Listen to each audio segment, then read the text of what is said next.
And we are off and running on Champ Drive. All the bowl matchups are set, and on the heels of a thrilling conference championship weekend, just one team ran the table through the regular season. It was Oregon, outlasted Penn State to win the Big Ten championship.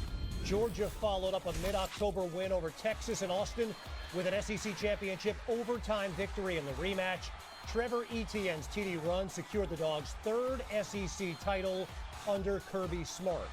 No more surprising story than the one authored by Arizona State this season. Ranked 16th in the Big 12 preseason poll, Cam Scatterbo and company thumped Iowa State. Kenny Dillingham's team gets the automatic bid. Boise State and Heisman candidate Ashton Jeanty ran past UNLV Friday to win the Mountain West. Spencer Danielson's team capping off a 12-1 season. The only blemish, a 3-point loss in Eugene. The Bronx, the highest-ranked group of 5 team. And then late Saturday, the bid Steelers. Clemson's dramatic last-second win over SMU gave the Tigers the golden ticket, but also showcased a Mustangs team who proved itself worthy of an at-large spot. The Tigers have won 8 of the 10 ACC championships, and so they're in. But as the lowest-ranked seed in the 12-team field, they'll head to Austin to battle Texas on the 21st. SMU edges out Alabama. They'll head to Happy Valley. Tennessee, Ohio State will be a heavyweight slugfest. All the madness begins December 20th with Hoosier hysteria in South Bend, Indiana against Notre Dame.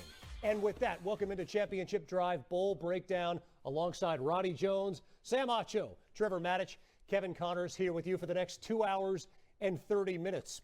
If the goal of the committee, guys, is to get the 12 best teams, 5 automatic qualifiers, 7 teams that they consider the best in college football. Roddy, as it relates specifically to SMU and to Alabama, did they do their job?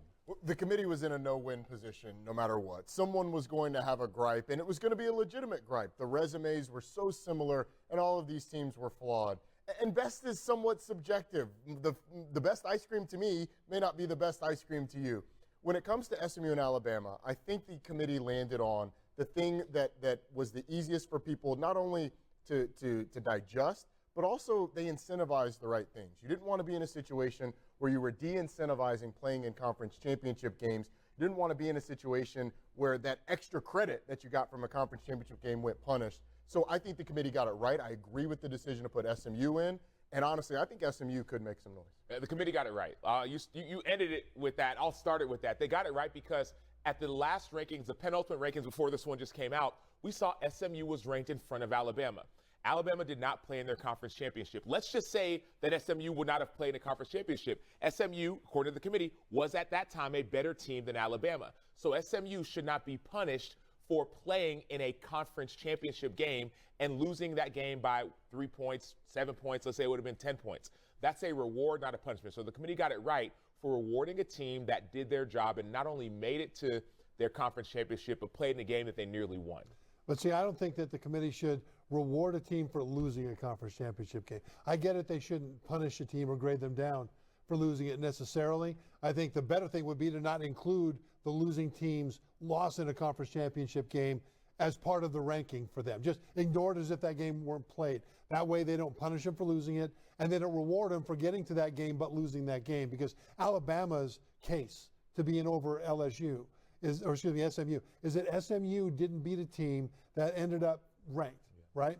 Whereas Alabama beat Georgia, they beat South Carolina, they beat Missouri. They had some bad losses in there too, but when you look at who did they beat, Alabama's case is we beat teams that you didn't even have to be faced with. Yeah, but SMU's case still, with all that being true, is, with all that being said, when the last rankings came out before this one today, SMU was still in front of Alabama. Right.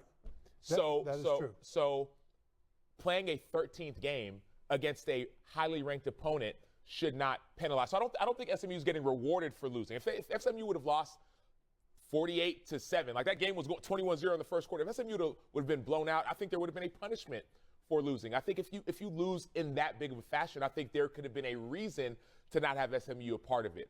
But the way in which SMU played and performed should have left no doubt that SMU deserved to be in there as one of the top 12 teams. Now, as we have this conversation, right, there's good points on every single side. But it comes back down to this. If you're Alabama, you're making your case that you should have been in. Okay, beat Oklahoma. Yep. Yeah. Don't have Oklahoma have more rushing yards than Alabama had total yards. Bama didn't even score a touchdown in that game. They only had 3 points. If that doesn't happen, Bama's probably in. So when it comes down to taking care of business, at least SMU took care of business against all the teams that they played, or at least most of the teams that they played. And when you look at Alabama, the case for Alabama did rely mostly on strength of schedule, as most of the SEC teams' arguments did. But my issue with that argument for the SEC teams, they didn't lose to the tough teams on the schedule. Alabama had a win over Georgia, the loss at Oklahoma.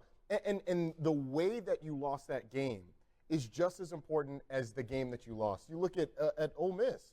Like, that was a Kentucky team that didn't beat a single other SEC team. They only beat Ole Miss. That can't be just put to the side as if the strength of schedule was the reason for that. It wasn't the reason that anybody else lost to Kentucky. I'm sorry, Ole Miss, but you did.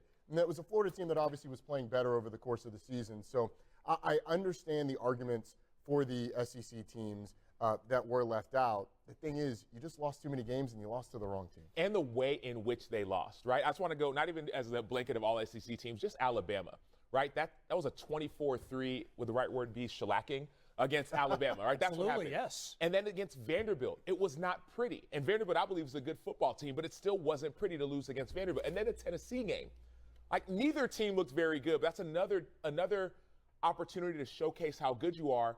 And Alabama's showcased this season. They've been up and they've been down. They've had some really exciting and pretty wins and really boring and ugly losses. And so I think that's the thing that the committee members have to weigh. Yes, Alabama beat Georgia, big time win. Beat Missouri in an incredible fashion. Some big time wins, but there are also some big time losses that should be weighed. Let me just drill down on one thing you said. Yes, the committee did their job right. If the job of the committee is to get the 12 best teams, in essence, the 7 best teams, since there are 5 automatic qualifiers, if we didn't do any rankings until today, would SMU still be one of the 7 best at-large teams? I believe so. I 100% believe so. And part of the reason why, not only because I got a chance to cover one of SMU games and watch them on tape, but also because, and I think that is actually a big part of the reason why. Right? There's this stigma that SMU, they were in the AAC. Mind you, they won the AAC last year, moved to the ACC. Mind you, they went to the ACC championship this year. But there's this stigma that SMU is not a good football team. SMU is a really good football team. We saw it on display yesterday when they played Clemson, a game in which they nearly won, right? And, of course, we want to talk about near losses, but a game in which they played tough, if you want to say it that way.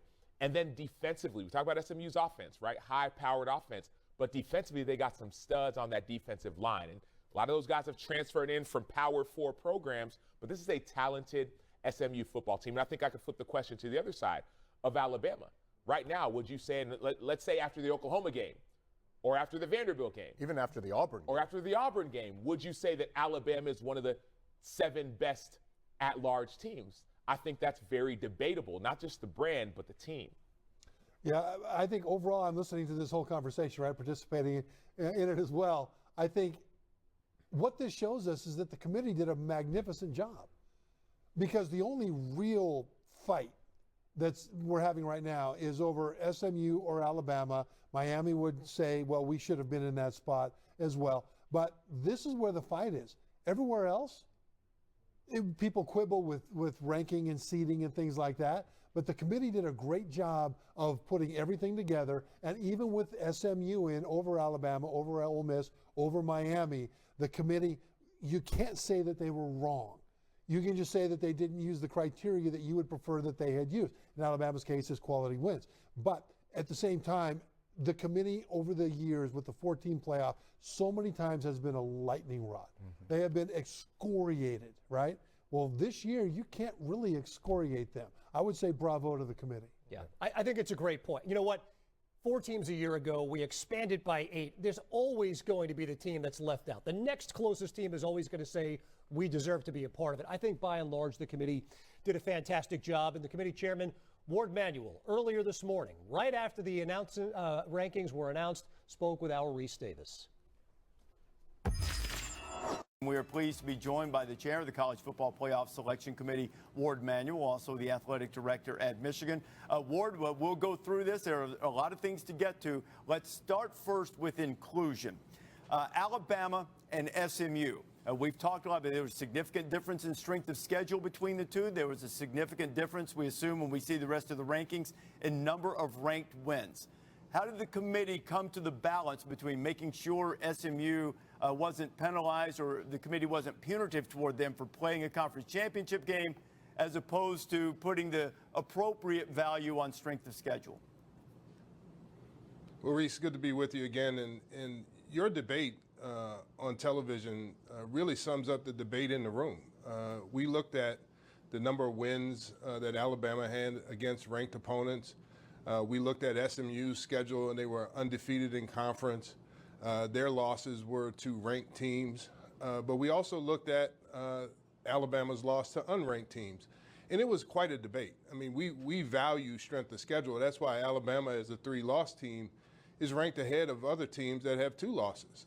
It is something that we talk about quite a bit, but in the balance of it, in the way SMU played in that game, losing on the last-second field goal, great win by Clemson, great game.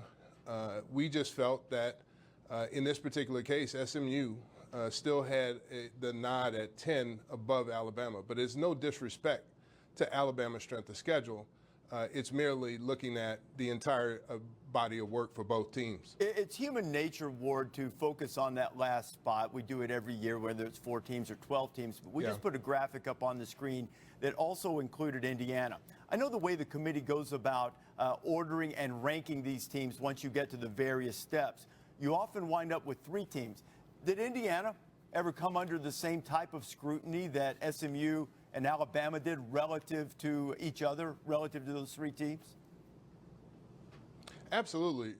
We did that the week prior. We did it this week. We talked about where teams are and looked at their schedule again, looked at who they played, who they beat, how they played in those games in terms of their schedule and their strength of schedule. All of those things were discussed quite heavily, actually, in the grouping of those teams as you look at them and how they came out to be ranked. How would you characterize tonight? You guys often get a chance to watch games together. As Clemson built a big lead, did you sense anything shifting in terms of the perception of SMU early in that game, as opposed to when the Ponies made the big rally and came very close to being able to pull it out? Well, I think, we all recognize that Clemson really started off strong in that game, and SMU was having difficulty in the first half of the game. But as we watched the whole game, we were impressed with the fact that SMU came back the way that they did. They performed very well defensively, had shut Clemson down. They performed better in the second half offensively as they had done all year. And so for us, we absolutely saw the difference between the first half of that game and the second half. Yeah, let's look at a couple of other things with the bracket, Warden. It's something that we've pointed out for quite some time. We've talked about how advantageous it might be to be the 5 seed, but as it turns out, the way things have fallen, it might be the 6 seed instead that is deemed more advantageous. Oregon's the only undefeated team in the country. You guys have deemed them the best team in this playoff. They are the Big Ten champions, and they just beat Penn State. And then when you look at their quarterfinal game against either Ohio State or Tennessee, it might be that the Ducks have a more disadvantageous road than the 6th seed Penn State does in taking on an SMU team that barely made it in, and Boise State, who is not quite as highly ranked. How do you evaluate that, and what's your suggestion for moving forward with the committee and taking care of the teams that are deemed to be the best, like Oregon? Yeah, Reese. I mean, we ranked the teams 1 through 25. That's what we've been asked to do. We don't discuss, well, if we put this team at 1 and we move this team's 8 or 9, and they're going to be playing each other, and we need to go back and reconsider how we feel about them in the top 25. We've been asked as a committee to rank the best teams 1 through 25. Then the seeding and what the commissioner set up as how to seed those teams come into play. And we only can go off of what they want us to do as we seed the teams in the tournament. And it turns out that is a very good game, in terms of 8-9. in playing one, but from the start, that's what it was going to be, and we don't know who those teams are until we get through the top 25. Ward, we talked earlier in this show that really, either way, the committee had chosen to go with that last at-large spot, if you will, whether you've gone SMU or Alabama, that while it's not in the committee's purview, nor should it be to send messages, there would be one received. If you chose Alabama, it was going to be conference championship games don't matter as much as we have said that they do. And if you chose SMU, then it was going to disincentivize adding risk to your schedule, the part you can control in the non-conference. As an athletic director, which you are in your day job for the most part, how do you assess the balance of that and what's proper? Well, I think, Reese, one of the things we have to understand is that on the conference side, you can't control who you play. You can't control how those teams would or not. But what we also value is competition and playing competition in the non-conference, and if you schedule that way, or in the conference. And so we look at who these teams play. And from my perspective, I think what we did is, and what we said is, those teams, we're going to look at these last games and use it as a data point to determine how we will rank teams. And those teams, if you look at those games that were played very closely, those teams weren't penalized in the terminology that people use. We didn't talk about penalizing the team or not, but in the sense of penalizing the team, we looked at the game they played. SMU played a game against Clemson and lost by 3. And so for us, it just came down to watching the games. We watched those games together, seeing the outcome of those games and how those teams played. They earned the right to be in those conference championships, and we value watching those games and seeing the results and the outcome.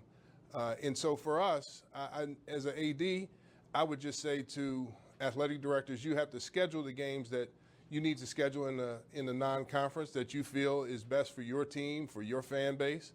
I look forward. We played Texas this year. I don't lament the fact that we played Texas at home. I'm not going to lament that we have Oklahoma away next year as an athletic director. I look forward to those games.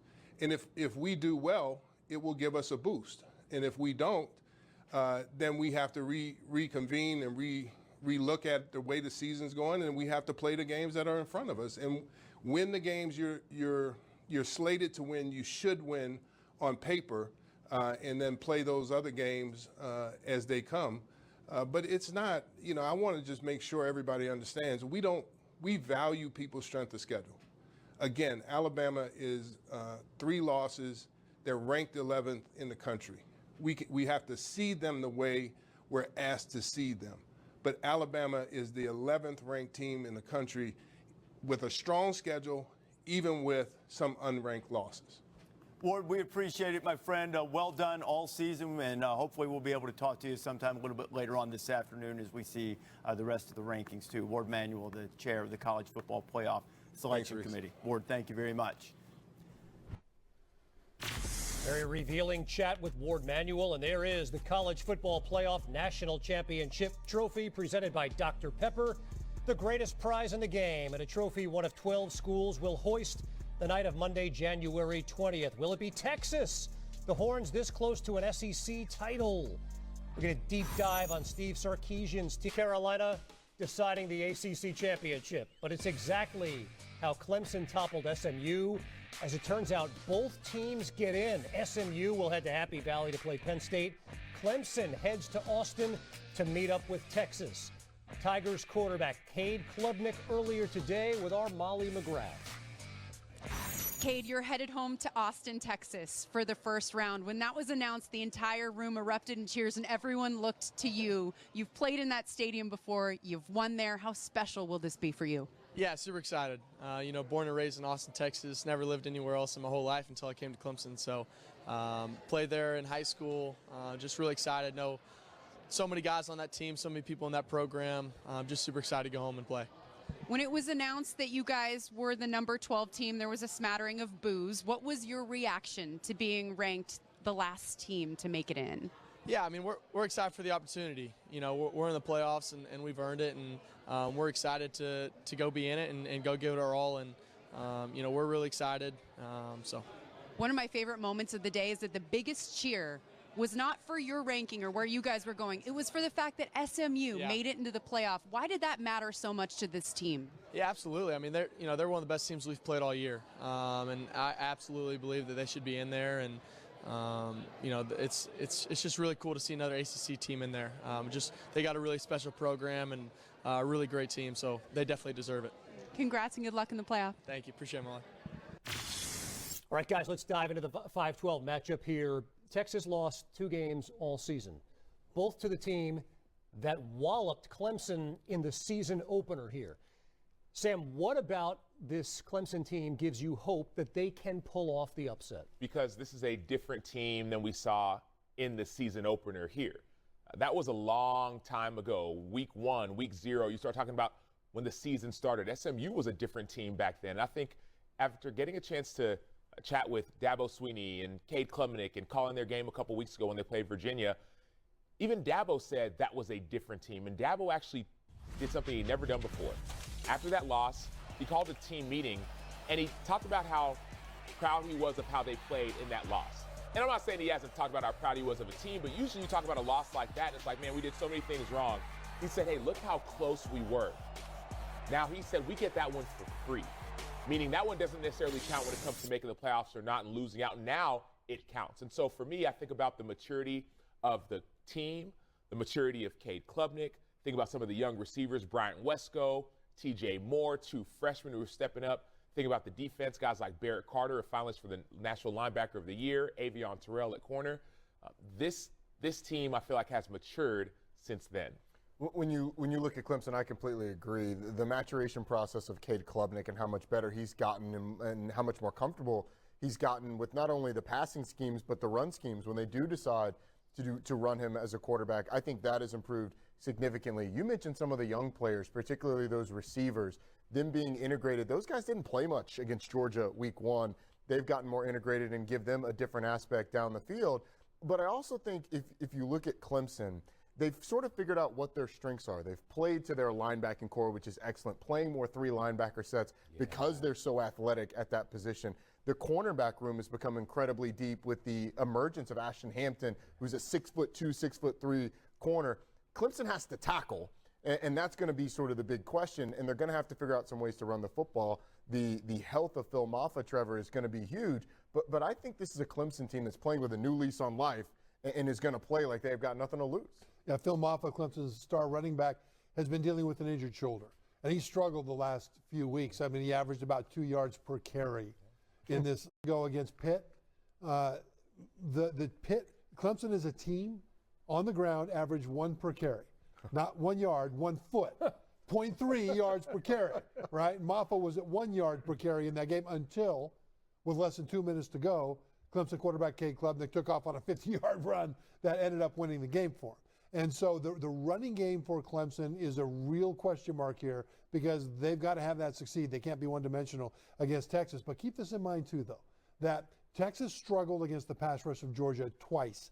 13 sacks and many more pressures Georgia inflicted on Texas in the 2 games that they played this year, including the SEC championship game. And Clemson's defense can do a lot of similar things. Clemson's defense has a very deep playbook where they can have pre-snap disguises. They can bring blitzes from every direction. Roddy, you talked about the linebacking core of Clemson. Outstanding linebacking core. Very mobile, able to do a lot of stuff pre-snap and then show up where they're not expected. So to me, this is where a big part of Clemson's chance to win this game will be. Can they disrupt the Texas passing game like Georgia did?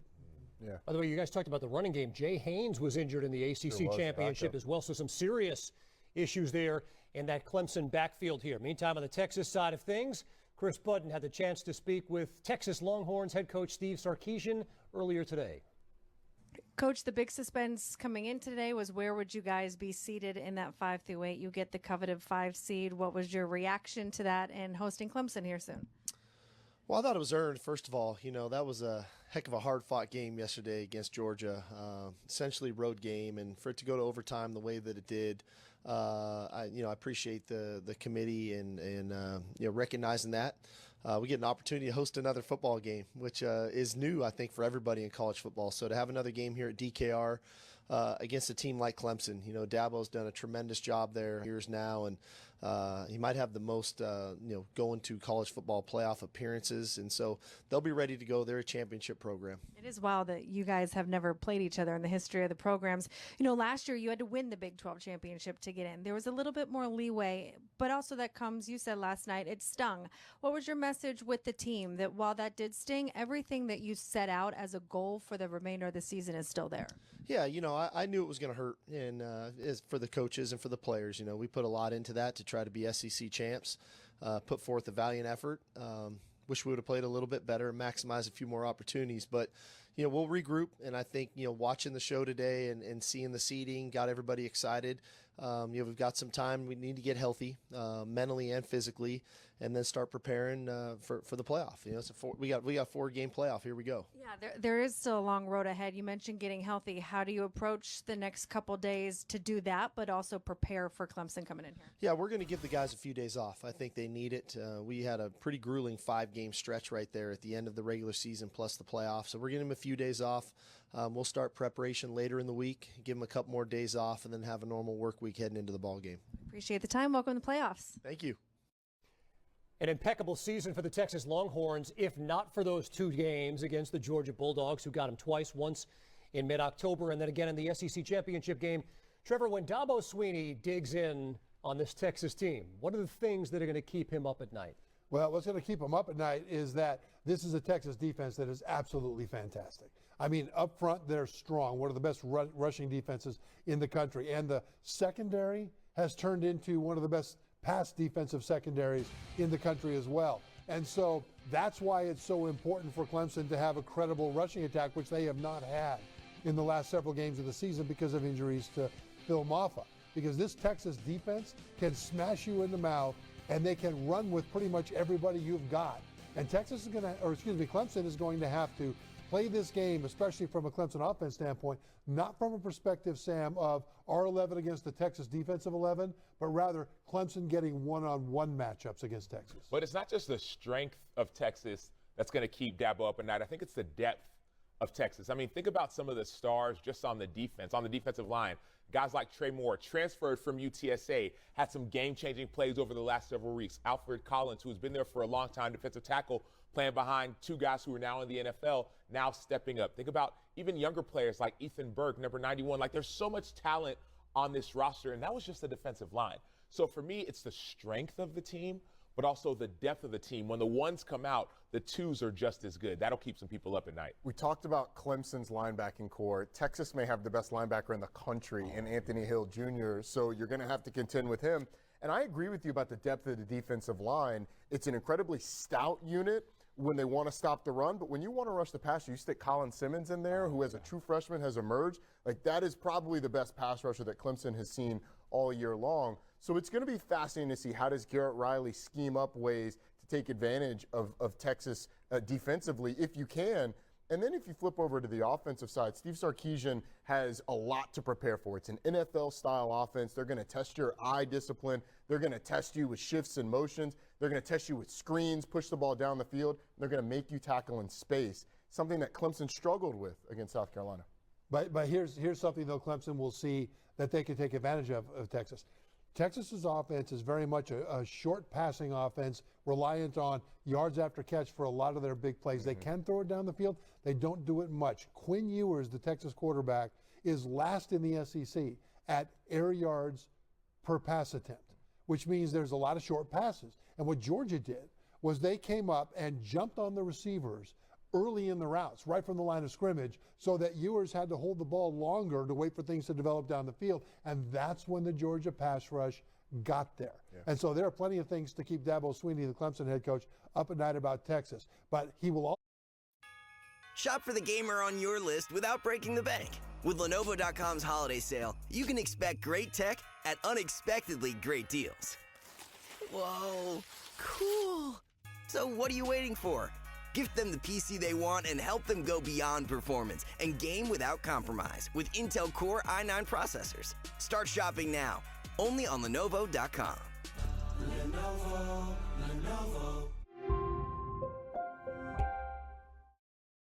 also be up at night trying to figure out how to take advantage of that. When Sam talked about the depth, I was going to say even at the quarterback position, you don't know if it's going to be Quinn Ewers or Arch Manning, as we saw in the SEC championship. In the NCAA tournament in basketball, 5-12 is a great matchup.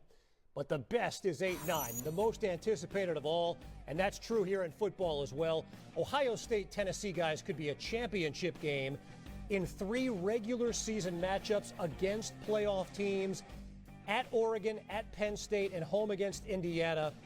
Roddy, what did we learn about the Ohio State Buckeyes? Well, they also are battle-tested. I think with Ohio State, though, you just wonder, which Ohio State offense are we going to see? Are we going to see the one that was incredibly explosive with those receivers down the field? Or are we going to see the one that can kind of go into a bit of a shell when you look at what happened against Michigan, what happened against Indiana? And then Will Howard with those crucial mistakes down the stretch, again, against Michigan and against Ohio State with the slide at the end of the game. Can he play his best ball? This is an Ohio State team that at times has felt like it's played really tight. And I'm not sure playing at home in a college football playoff game helps that. There's going to be a lot of pressure around this team who, after losing to Michigan, it feels like the entire fate of their season, the way the season will be remembered as a success or failure, is based on whether or not they win a national championship. It's a ton of pressure. And a lot of pressure, but for me, it's more about adjustments. Ohio State is so talented, but Trevor talks about it all the time. Some of the injuries on the offensive line have exposed some of the lack of depth. And so now that you have some injuries at key positions, how do you adjust so you're not getting sacked often? How do you adjust so you can run the ball a little bit better? Ohio State has explosive players on the edges, even in the backfield, but offensive line has been banged up, so you have to redefine your identity late in the season. Now, here's banged up, right? Against Oregon, Ohio State's all-star left tackle got hurt. Backup left tackle goes in, gets hurt the next game. Left guard moves to left tackle. Backup center goes to left guard. Starting center gets hurt. Left guard moves over to center. Freshman goes in to play left guard. And they haven't really been able to get that worked out. But I think they can make up for it if receiver Jeremiah Smith is fully healthy. He has been as unstoppable as any receiver in the country this year until 2 weeks before the end of the season. The last 2 games, he had 34 yards and 35 yards against Michigan in the final game of the regular season because he was dealing with a leg that was injured against Northwestern right before that. And Will Howard suffered for not having him fully healthy. The degree to which Smith is healthy for this playoff game will be the biggest X factor. Sam, I want to go back to something that you said. In the Oregon game, the Ducks ran for 155 yards against this front. In late November, Michigan ran for 172 yards against Ohio State. How do those results impact what Tennessee might be able to do in this 8-9 matchup? Well, Tennessee also loves to run the ball. That's the thing you have to remember. And so we talked about the offensive line for Ohio State, but also their defense, which at a time in the season was the #1 defense. In the NFL, when you play teams over and over again, oftentimes you'll watch film, you'll study tape, you'll say, this is exactly how I plan to expose a certain team. Well, now it's similar with the 16 or potentially 17 game season. You can turn on the film, even of teams you haven't played before, and say, okay, this is how I want to expose this certain team. And Tennessee doesn't have to do too much. They can play into their strengths with Dylan Sampson at running back. And then if they need to pass the ball, Nico Iamaleava has gotten his groove back, if you will, after struggling in the middle of the season. And so I think that the tape's going to show a little bit more of what Tennessee wants to do, but some of those stats will paint a picture.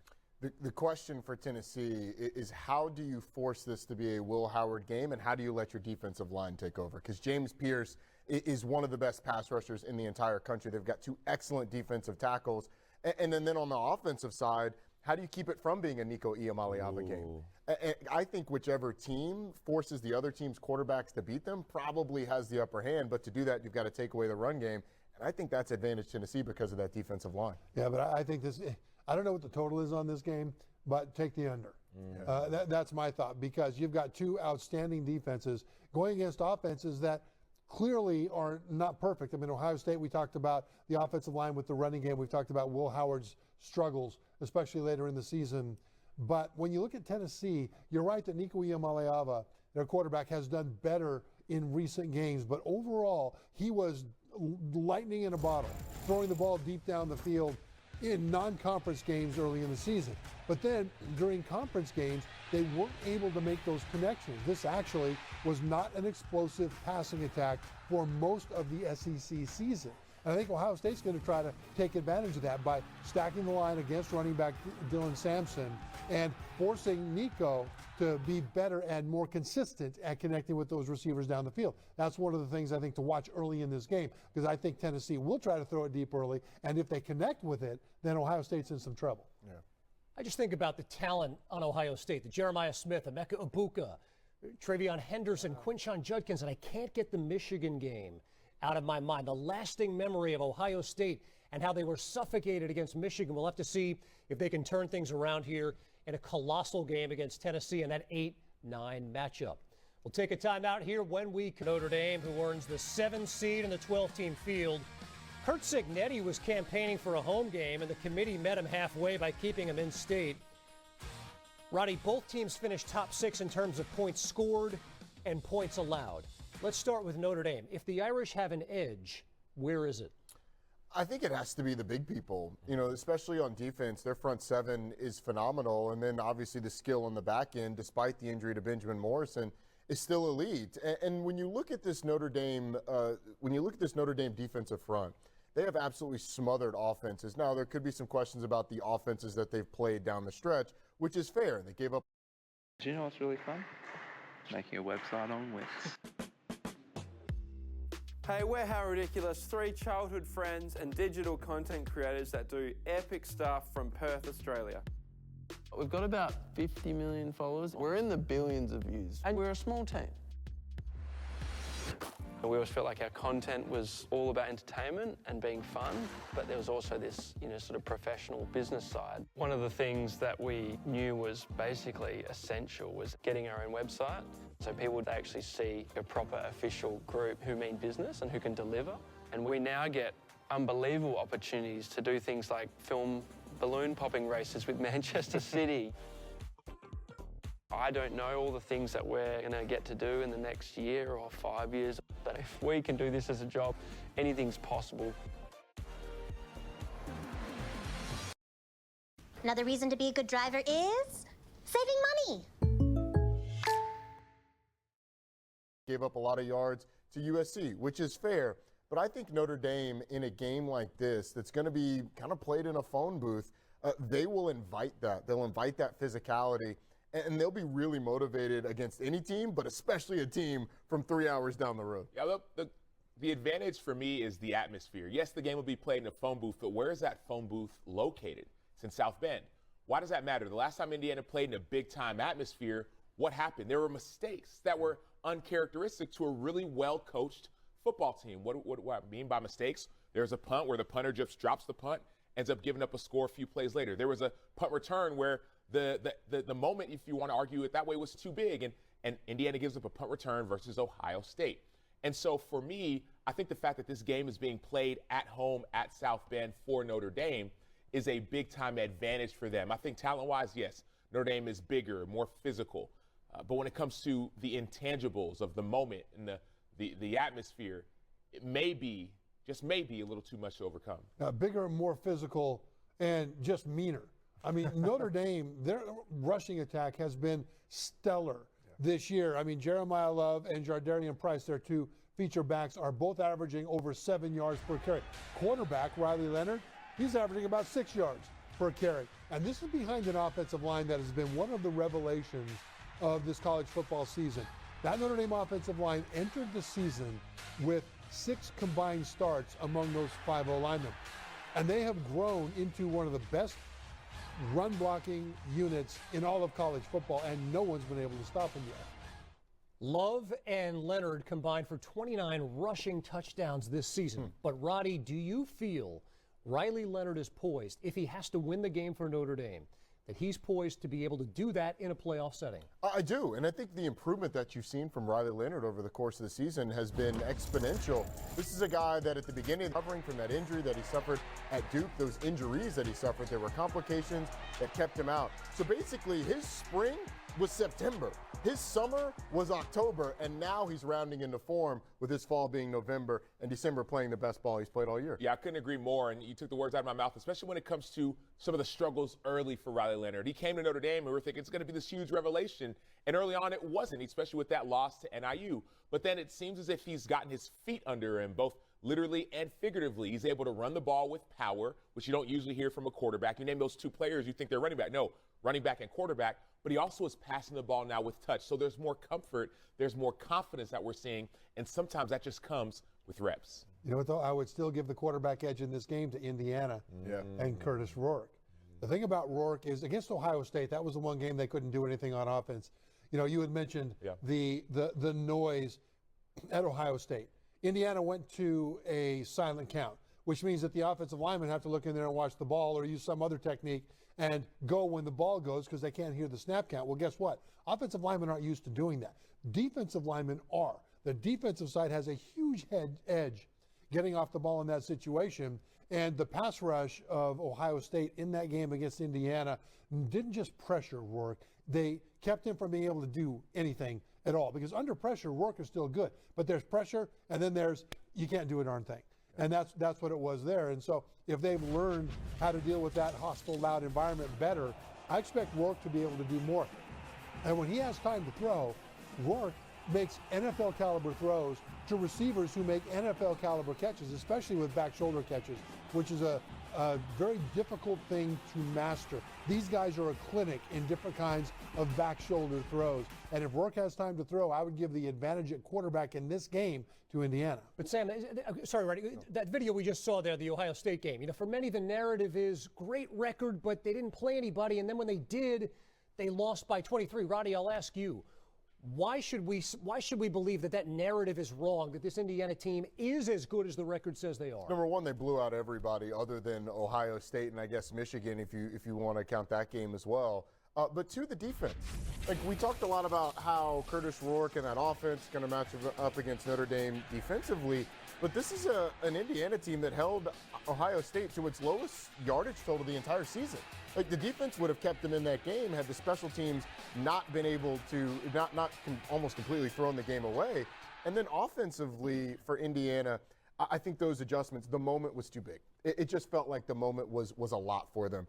The pressure of playing at Ohio State, you've done it once. It's not going to surprise you twice. So I've got more faith in them this time. Yeah, and I agree with that. I think one thing I think about is you talked about some of the back shoulder throws, which are extremely impressive.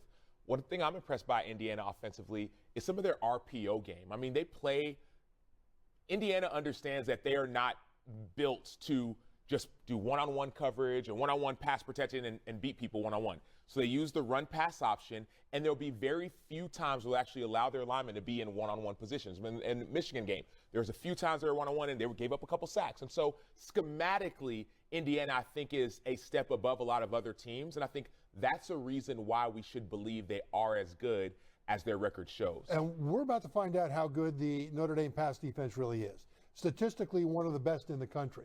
But they haven't really played anybody that can throw the ball. I mean, they played Georgia Tech without their quarterback, Haynes King, and then they played probably the best passing team they played was Louisville. Louisville put up some yards and some points on them. And then I would say USC. USC put up a lot of yards.